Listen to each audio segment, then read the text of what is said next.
Good morning आजोबा. Very good morning. Shubhra जरा चहा देतेस का प्लीज? वा, आजची सकाळ शुभ म्हणायला हवी, कारण आज सूर्याचं दर्शन झालं.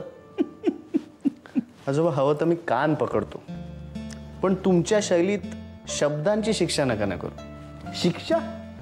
कसली शिक्षा? अरे मी तर तुला सूर्य म्हटलं. हो का?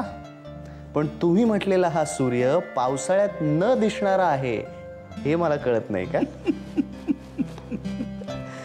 आजोबा I am really very sorry. 2 दिवस झाले तुम्हाला येऊन मी तुम्हाला भेटूच शकलो नाही. अगदीच तुमच्या भाषेत सांगायचं झालं तर मी सकाळी सूर्य बनून जो बाहेर पडायचो तो रात्री चंद्र बनून घरी यायचो. चालायचं. परकी माणसं आपली वाटू लागतात आणि आपली माणसं परकी वाटू लागतात. कामाच्या व्यापात भान राहत नाही. एकदा काम आपलंसं वाटू लागलं की घरच्या माणसांना आपण परके समजायला लागतो. असो, तुझं कोऱ्या पानांचं संशोधन कुठपर्यंत आलंय? ब्रह्माचं आणि शंकराचं पान मिळालंय, पण विष्णूचं पान शोधायला वेळच नाही मिळाला. खरं सांगू आजोबा, या रहस्याचा विचार स्वस्थ नाही बसू देत. खरंय. या घरात आल्यापासून मलाही एका रहस्याचा विचार स्वस्थ बसू देत नाहीये. त्याचाच शोध घेण्याचा प्रयत्न करतोय मी सतत. कोणतं रहस्य? समजेल. तुझ्या अस्वस्थपणा मागच्या रहस्याशी त्याचा संबंध असेल तर उत्तमच होईल. सगळी रहस्य एका मागोमाग एक उलगडत जातील.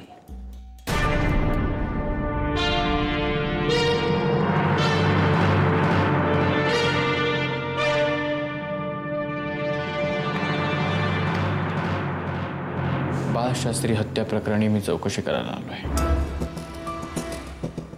सुलेखाचं काय? मला पडलेल्या प्रश्नांची उत्तरं द्या तुम्ही. कदाचित सुलेखाही सापडेल. मी नोंदवलेल्या तक्रारीची फारच लवकर दखल घेतली तुम्ही. हे बघा मिसेस शास्त्री, जशी तुम्हाला सुलेखा हवे तशी ती आम्हाला सुद्धा हवी. का? अभिमानला निर्दोष सोडवणं कठीण होऊन बसलंय का? का त्याचा गुन्हा गळ्यात मारण्यासाठी सुलेखा सोडून कोणी मिळाला नाहीये तुम्हाला? इन्स्पेक्टर, तुम्ही नक्की सुलेखा हरवल्याची चौकशी करायला आलायत का बाळशास्त्री हत्या प्रकरणी सुलेखाची चौकशी करायला आलायत? योगायोगाने दोन्ही गोष्टींचा काहीही संबंध नाहीये. तुम्ही जाणून बुजून या दोन्ही गोष्टींचा संबंध जोडवायचा प्रयत्न करताय, जो कधीच जोडला जाणार नाहीये. ते कळेल. मला एक सांगा, वॉर्डन अँड कंपनी या कंपनीचा मिस्टर बाळशास्त्री किंवा सुलेखाशी काही संबंध होता? बाळशास्त्रींचा तर नाहीच, पण सुलेखाचाही काही संबंध नाहीये. उगाच अंधारात दगड मारू नका. संबंध आहे मिसेस शास्त्री, कारण का आम्हाला तुमच्या पुण्याच्या फ्लॅटमध्ये एक CD मिळाले ज्यात ह्या कंपनीचे बिझनेस प्रपोजल्स आहेत. पुण्याच्या घरात? पुण्याच्या घरात तुम्ही काय करत होतात? आम्हाला मिळालेल्या माहितीप्रमाणे आम्हाला तुमच्या घराचं दार फोडून आत जावं लागलं. व्हॉट? आमच्या पुण्याच्या घरात तुम्ही? आम्हाला संशय होता म्हणून आम्ही शिरलो. संशयाच्या नावाखाली असं वागायचा परवाना मिळालेला असतो का पोलिसांना? तो आमच्या कारवाईचा भाग होता आणि गुन्हेगारापर्यंत पोहोचण्यासाठी आम्ही police. Mind your tongue inspector. What you mean by गुन्हेगार? माझ्या बहिणीने कुठलाही गुन्हा केलेला नाही आणि ज्याने तो केलाय त्याला रेड हँडेड पकडून सुद्धा तुम्ही त्याला गुन्हेगार म्हणत नाही आहात. एक गोष्ट पुन्हा एकदा सांगते इन्स्पेक्टर, माझ्या नवऱ्याच्या खुनाचा आणि सुलेखा बेपत्ता होण्याचा काहीही संबंध नाहीये. ते कळेलच, कारण खून करणारे जनरली खून करूनच बेपत्ता होतात. बेपत्ता होणारे सगळेच खून करतात असं नाही ना? Anyway, thanks for the information. आम्ही तुमच्या बहिणीला शोधून काढूच आणि मग मी तुम्हाला येऊन सांगतो तुमची बहीण बेपत्ता होती का फरार ते.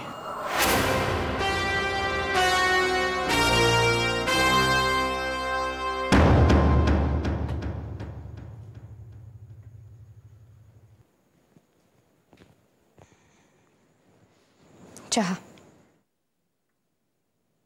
आज विचारणार नाहीस? आजही उशीर होणार का? आजपासून मी तुम्हाला हा प्रश्न नाही विचारणार. ज्या प्रश्नाचं उत्तर तुम्हालाच माहित नाहीये ते तुम्ही मला काय सांगणार? कामाचं ओझं इथे बसून नाही अनुभवता येत. निघालात की फोन करा. असे काय बघताय?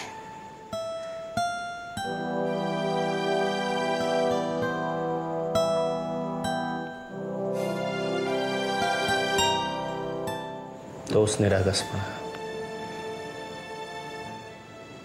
तोच समजूतदारपणा, तेच प्रेम.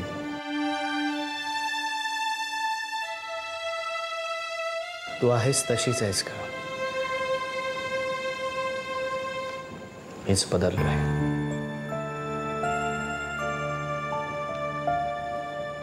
शुभ्रा, तुला असं नाही ना वाटत की आता मी फक्त कामावरच प्रेम करतो?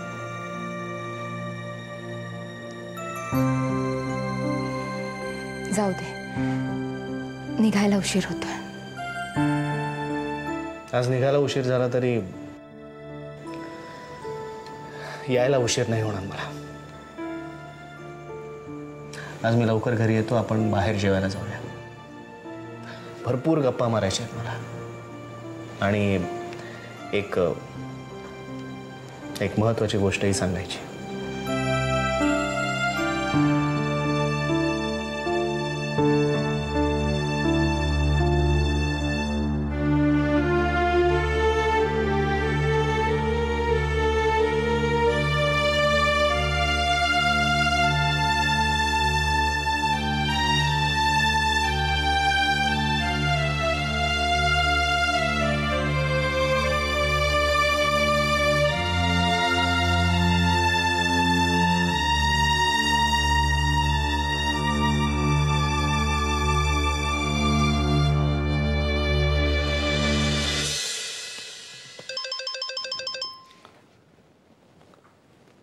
हाँ बोल काकू.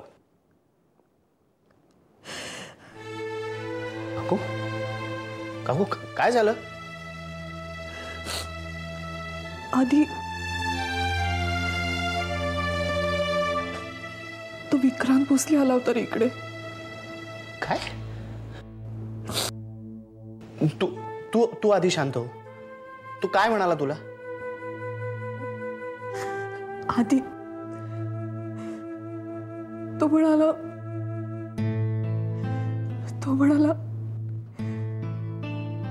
बाळचा खून सुलेखाने केला असण्याची शक्यता आहे, म्हणून ती बेपत्ता नाहीये, फरारी आहे. I C. कोर्टाची तारीख जशी जवळ यायला लागली तशी यांची नाटकं सुरू झाली. भाईला फितवून बघण्याचा प्रयत्न केला, तो फसला ना त्यांचा. म्हणून आता हे नवीन नाटक सुरू केलंय त्यांनी. त्यांना अजून माहित नाहीये हे सगळं किती महागात पडणार आहे त्यांना. हे बघ पूनम काकू, तू अजिबात काळजी करू नकोस. सुलेखाला काहीही होणार नाही. थांब, मी तिकडे येतो.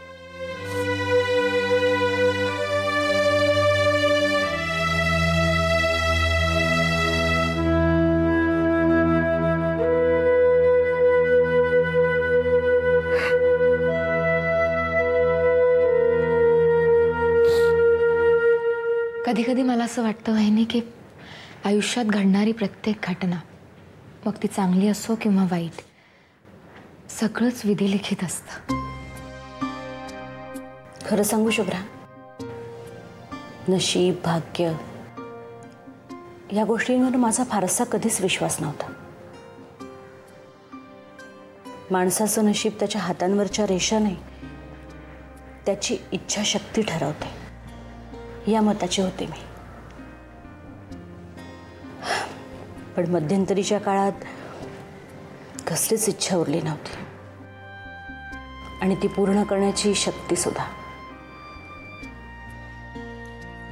बाबांचे आणि यांचे वाद, माझी आणि यांची भांडणं, यांची चिडचिड.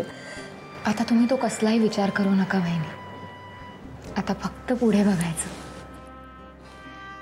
भाईंच्या पत्रिकेत परदेश गमनाचा योग आलाय ना. अगं आधीच आला असता तो, पण यांचं लक्ष सरंजामे का सरंजामे. काल मी खूप खोदून विचारल्यानंतर यांना आठवलं, यांच्या दुबईमधल्या एका मित्रानं मागच्या वर्षी यांना विचारलं होतं दुबईमध्ये येतोस का म्हणून. तिकडे रिअल इस्टेट मॅनेजर हवा होता म्हणे. पण आता दुबईला कुठे जायचं, नंतर बघू म्हणून यांनी त्यावेळेस टाळलं. काल हे सगळं आठवल्यानंतर त्या मित्राचा नंबर शोधण्यासाठी घर पालथं घातलं यांनी. मला आदिनाथ नेहमी म्हणतात, भाईंनी एखादी गोष्ट मनावर घेतली की ती तडीच गेलीच पाहिजे. हाच उत्साह शेवटपर्यंत टिकू दे म्हणजे झालं. आज पासपोर्टच्या कामासाठी गेले. त्यांचा एक मित्र आहे म्हणे, त्याची प्लेसमेंट एजन्सी आहे, त्याच्याबरोबर उद्या मीटिंग आहे. खरं सांगू शुभ्रा, हे सगळं फक्त बाबांमुळे झालं. सोनाराने कान टोचावे म्हणतात ना, ते असं. पण हे असं सगळं चांगलं चांगलं घडायला लागलं ना, की उगाचच भीती वाटायला लागते. आता कसली भीती? ह्यांचा स्वभावच असा आहे. ह्यात जरा कुठे मनाविरुद्ध घडलं ना, यांचा उत्साहच मावळतो. असं काहीही होणार नाहीये वहिनी. काही योग जुळून यावे लागतात. एरवी एखाद्याला कितीही वाटलं तरी परदेशी जायची संधी येत नाही. इथे सगळंच जुळून आलंय. मी तुम्हाला सांगते वहिनी, पासपोर्ट हातात मिळताच महिन्याभरात भाई फॉरेनला असतील. तुझ्या तोंडात साखर पडो.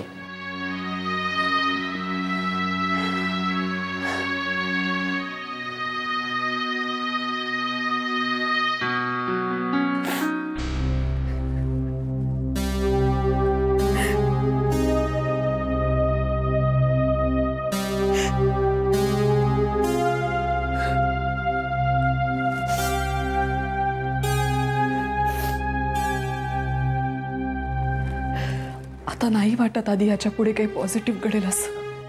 काकू, नाही रे, नशिबाने साथ देणं सोडून दिलं. बाळच्या बाबतीत असं काहीतरी घडलं. सुलेखाचा काही पत्ताच लागत नाही. काकू, काकू, सुलेखा सुखरूप आहे. आय मीन असेल, म्हणजे ती जिथे कुठे असेल सुखरूप असेल. कुठे असेल आधी? काय झालंय तिला? कोणी किडनॅप केलंय, पळवून नेलंय, अजून काहीतरी झालंय? खूप नको नको ते विचार येतात म्हणून. काकू, तू नको काळजी करूस. मी सांगतोय ना, सुलेखा नक्की येईल परत. आणि तू एवढा नेगेटिव्ह विचार का करतेस? हे पण वकिलांना सुद्धा खात्री आहे की अभिमानला आता कोणी वाचवू शकणार नाही. त्याला रेड हँडेड पकडलंय. काकू, बाळ काकाला नक्की न्याय मिळेल.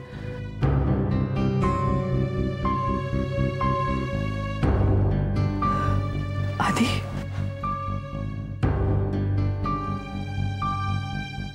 कदाचित असं तर नसेल. बाळच्या खुनाचे सगळे पुरावे सुलेखाकडे आहेत म्हणून पोलिसांनीच दिला? काहीतरीच काय बोलतेस? नाही, माझी खात्री आधी. पोलिसांचा या केसकडे बघण्याचा जो अप्रोच आहे त्यावरून मला खात्री आहे. अरे तो अभिमान बोलत नाही म्हणजे काय? भल्या भल्याना बोलतं करतात ते पोलीस. हाच कसा बोलत नाही? यशवंतराव सरंजामेचा मुलगा आहे ना तो. तू बोलत नाहीये, नाही त्याला बोलू द्यायचं नाहीये. त्याला सोडवण्यासाठी ना हे सगळेजण कुठल्याही थराला जाऊ शकतात.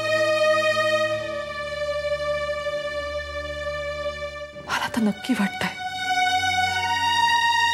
पोलिसांनी सुलेखाला पकडलं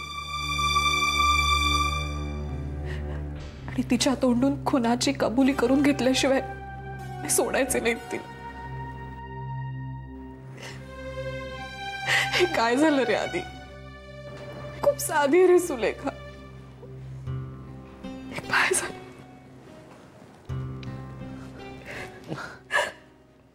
काकू, आवर स्वतःला. सुलेखाला काही होणार नाही. मी सांगतोय तुला, ती स्वतःहून फोन करेल तुला.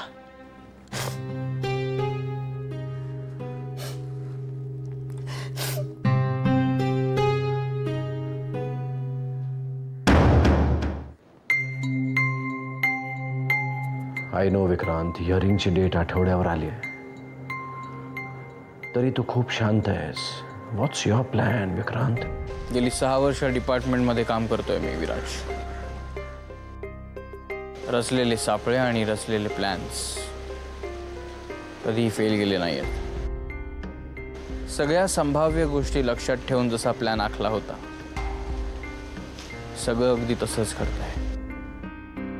योगायोग नाही विराज, एवढ्या मोठ्या प्लॅनिंगमध्ये मी योगायोगांवर डिपेंड राहत नाही. आणि अशा बाबतीत योगायोग घडवून आणायचे असतात. This date is one of my biggest steps towards my plan. Good. What next, Vikrant? पहिली स्टेप सक्सेसफुल झाली की मग पुढच्या स्टेपचं टेन्शन नसतं Viraj. Just wait and watch.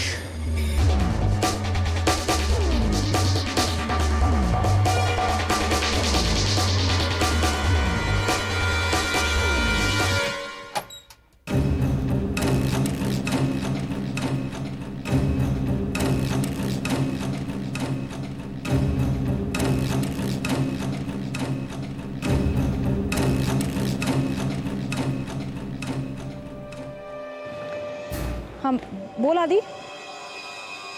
Sulekha, आता मी काय सांगतोय ते नीट ऐक. पास झाला आता. तू पूनम काकूला फोन करणार आहेस की मी तिला सगळं सांगून टाकू? मला तिची अवस्था आता नाही बघवत आहे. तू का गेला होतास तिथे? 9 दिवसानंतर अभिमानचं हिअरिंग आहे कोर्टात. म्हणजे तो बोलायला लागला? मला माहित नाही, पण तू जर पूनम काकूशी बोलली नाहीस तर तिची खूप वाईट अवस्था होईल इतकं मला माहिती. फायदा तू आहेस कुठे आता? तुझ्या जागेची व्यवस्था करेपर्यंत दुसरीकडे कुठेही जाऊ नकोस असं सांगितलं होतं ना मी तुला. मी जर आणखीन काही तास तिथे थांबले असते ना तर त्या घरात माझी डेड बॉडी सापडली असती दिला. सुलेखा, तो हरामखोर विक्रांत भोसले माझ्या घराचं दार फोडून घुसला असणार.